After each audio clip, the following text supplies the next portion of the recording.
ทย์หญิงดวงตากสินนะคะก็เป็นทันตแพทย์มา15 ปีมาทำเกษตรเป็นเกษตรกรประมาณ5 ปีทำแปลงเกษตรอินทรีย์ที่ได้มาตรฐานออร์แกนิกไทยแลนด์ตั้งแต่ปี59ในพื้นที่3 ไร่นะคะก็จุดเปลี่ยนของชีวิตก็คือว่าเมื่อประมาณ5 ปีก่อนมีอาการป่วย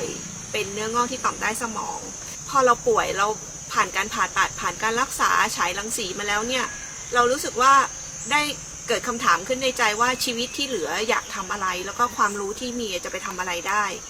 เราก็เลยไปเรียนเกษตรอินทรีย์เยอะเพราะเราอยากมีอาหารที่มันปลอดภัยให้ตัวเราเองกินให้พ่อแม่เรากินให้คนรอบข้างกินเพราะปัจจุบันนี้ค่ะในโลกนี้และในประเทศไทยมีคนที่ป่วยด้วยโรคไม่ติดต่อเรื้อรังเช่นหัวใจมะเร็งความดันเบาหวานมากขึ้นเรื่อยๆความท้าทายสำหรับการทำเกษตรอินทรีย์บนเกาะสมุยนะคะมีอยู่3 ข้อภายใต้คำว่าสมุยอะค่ะราคาที่ดินที่มากกว่าไร่ละ2 ล้านปัจจุบันก็ไม่มีใครทำและบนเกาะสมุยมีต้นทุนที่แพงทุกอย่างไม่มีแรงงานทางการเกษตรประกอบกับที่ดินที่เป็นนาร้างและ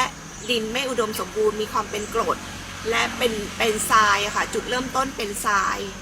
ความท้าทายอันที่2นอกจากภายใต้คำว่าสมุยก็คือว่าวิกฤตของธรรมชาติที่มันผันแปรคาดเดาไม่ได้ความท้าทายอันดับที่3ก็คือครอบครัวไม่เข้าใจค่ะสิ่งที่เราแก้ไขและพยายามหาทางก็คือว่าเราต้องทำแบบพระมหาชนกค่ะคือพยายามและพยายามค่ะสิ่งหลักๆที่เราต้องทำก็คือเราจะต้องมีแนวกันชนทั้งทางอากาศทางดินเราจะมีคันดินกั้นน้ำภายนอกไม่สามารถเข้าแปลงเราได้เลยสักเม็ดเดียวยกเว้นน้ำฝนเรามีน้ำเพื่อใช้ในแปลงเราเองมีสระมีบ่อเรามีต้นไม้ตามแนวคันดินทั้งหมดเป็นแนวกันลมเรามีร่องน้ำตามเกษตรทฤษฎีใหม่เพื่อเป็นแก้มลิงหรือเป็นหลุมขนมครกแล้วช่วยให้มีน้ำตอนที่หน้าแล้งหรือช่วยรับน้ำตอนที่ฝนตกเยอะเกษตรอินทรีย์ดีในหลายแง่นะคะในแง่ของสุขภาพเนี่ยเกษตรอินทรีย์เมื่อมันไม่มีสารเคมีนับตั้งแต่ต้นทางเนี่ยไม่ว่าจะเป็นตัวเราเองตลอดจนไปถึงผู้บริโภคเนี่ยน่าจะลดโอกาสที่เกิดปัจจัยที่เสี่ยงต่อโรคโดยเฉพาะโรคกลุ่มเนื้องอกและกลุ่มมะเร็งการที่เราเป็นเกษตรกรเองได้ออกแรงทุกวันได้เดินเป็น19,000ในแปลงเนี่ย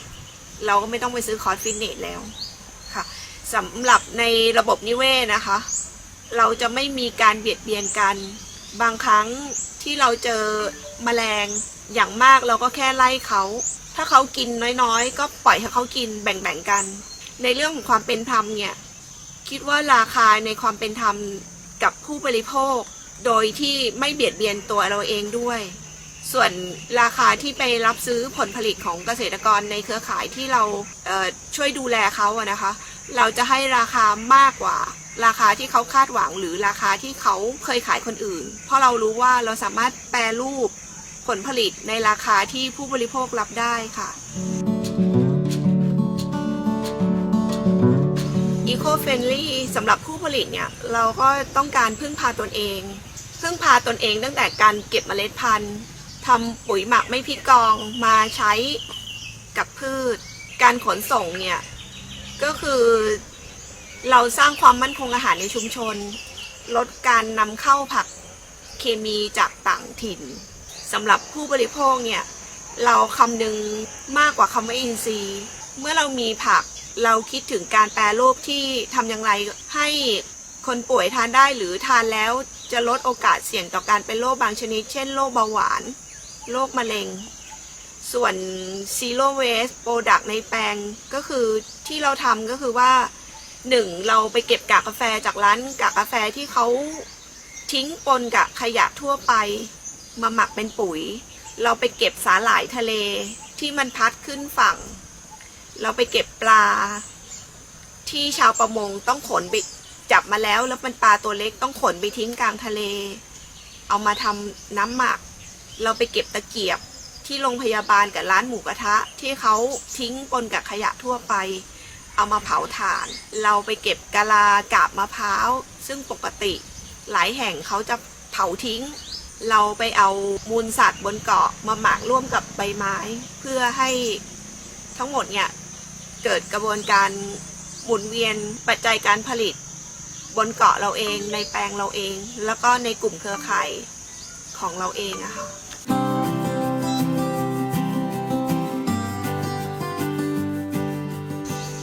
พวกผักผลไม้สดอะคอนเซ็ปต์ของเราคือเราต้องการลดขยะด้วย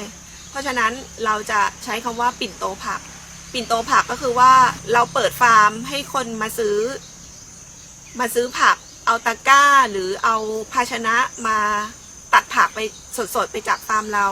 หรือ2เราไปส่งเขาโดยใช้กระเป๋าผ้ากันน้ำได้เราส่งผักที่โรงพยาบาลเกาะสมุยเราส่งผลิตภัณฑ์แปรรูปที่เช่นกล้วยอบที่โรงพยาบาลสุราษฎร์ธานีขายตรงหรือขายฝากขายออนไลน์ช่องทางการขาย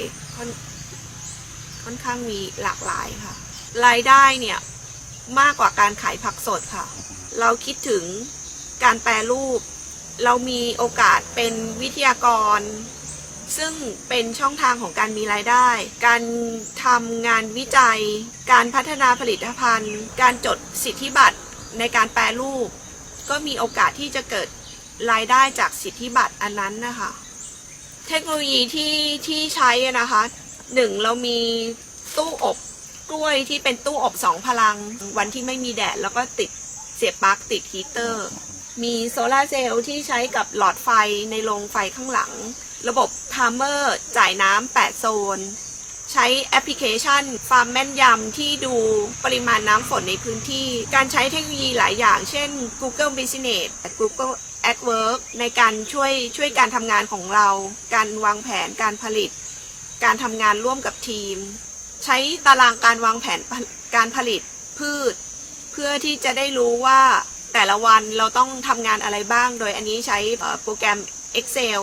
แล้วก็เก็บข้อมูลไว้เพื่อพัฒนาบล็อกเชนในสายเกษตรต่อไปในอนาคตค่ะ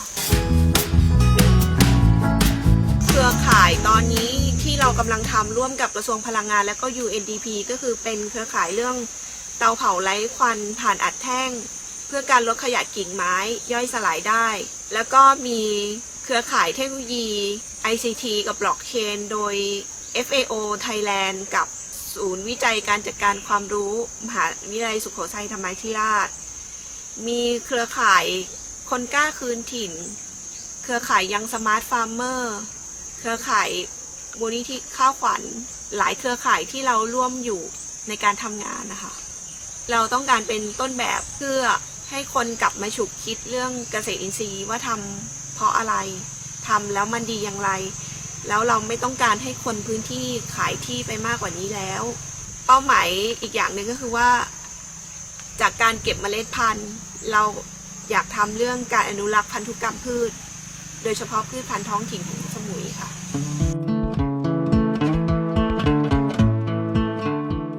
ตอนที่เราเป็นทันตแพทย์เรารักษาได้แค่วันละ10 คนแต่เราคิดว่าถ้าเราทำอาหารเพื่อการป้องกันมันจะเป็นการป้องกันไปได้ทั่วโลกแล้วก็ได้ปริมาณเยอะมากกว่าวันละ10 คนเนี่ยที่เรารักษาคนไข้อยู่ที่ปลายทางนะคะ